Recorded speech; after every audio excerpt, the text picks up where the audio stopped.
Never would I ever have to realize that there would be a point in time where you'd basically wake up to see that apparently, guess what? The reason why I bound Wonderbolt ended up the way it was because not only did Square Enix release the game unfinished, they had also fired Yuji Naka during the production of the game, about like 6 months before the game was released.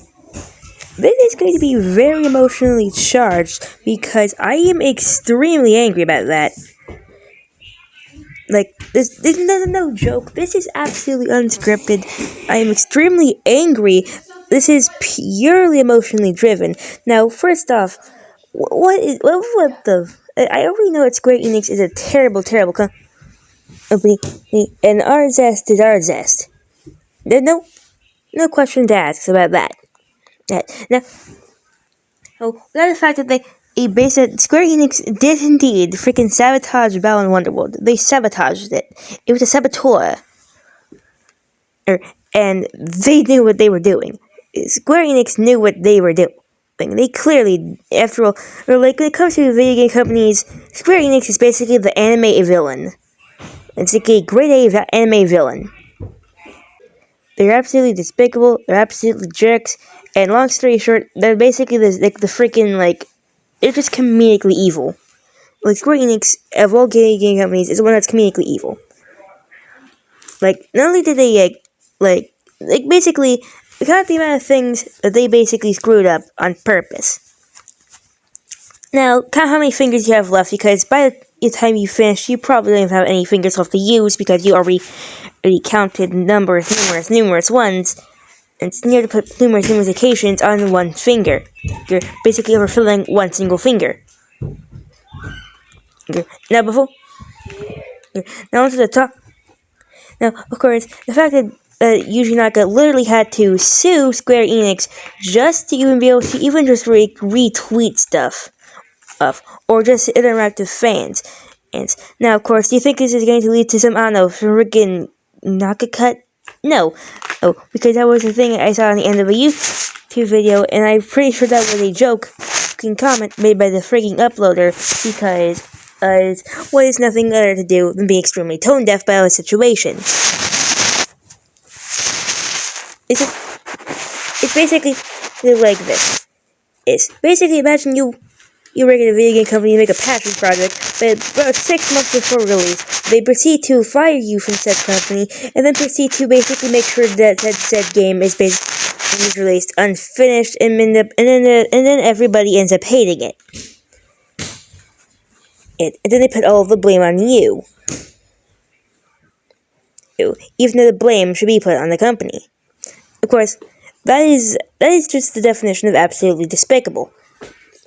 And should indeed, and yes, I do believe that it is a good thing that Yuji Naka straight up sued Square Enix, because Square Enix deserves to be taught a freaking lesson.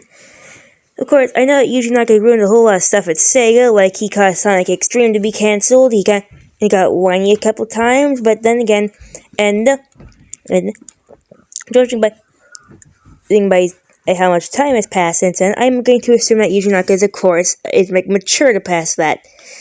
He's matured beyond that. So of course, I am going to remain extremely angry about that, because as I have the right to be angry about what Square Enix did to Balan Wonderworld. I have the right to be angry about what Square Enix did to Yuji Naka. And basically what I'm saying is, I believe Square Enix did was extremely unfair, was downright evil, and is basically like what Netflix did to its animation department. Except this time it took a lot of time for people to figure out, and wasn't just instantly, said by a bunch of news things. Either way, in my personal opinion, and what I believe, not only would I, I hope that Yuji Naka wins the lawsuit against Square Enix. But I also did not want this to be turned into another McDonald's hot coffee situation with the old lady, and how people began seeing the old lady as a joke, because McDonald's wanted people to see the old lady as a joke. I don't want to see that happen again. And because, once again, it's just the evilness of big corporations. From the lyrics from this one Tally Hall song I remember listening to. Ooh, as it said, McDonald's is a thrifty bunch. But of course, knowing that, but just what Square Enix did to Yuji Naka just freaking downright angers me to a point where I can barely reason. Like, I'm actually, like, trying my best to reason here. As you can very clearly see. How angry am I? Straight up, well, downright pissed. I am downright infuriated. Angrier than Angry Bird. And dare I even say, feeling rather petty. Of course, not petty enough to basically say, oh, let's all sue Square Enix, but what I'm basically saying is, I hope Yuji Naka wins the lawsuit. I hope, but I don't know, maybe we can get at least some closure for that. And of course, to this emotionally driven video, it was probably crap anyways. Either way, good night.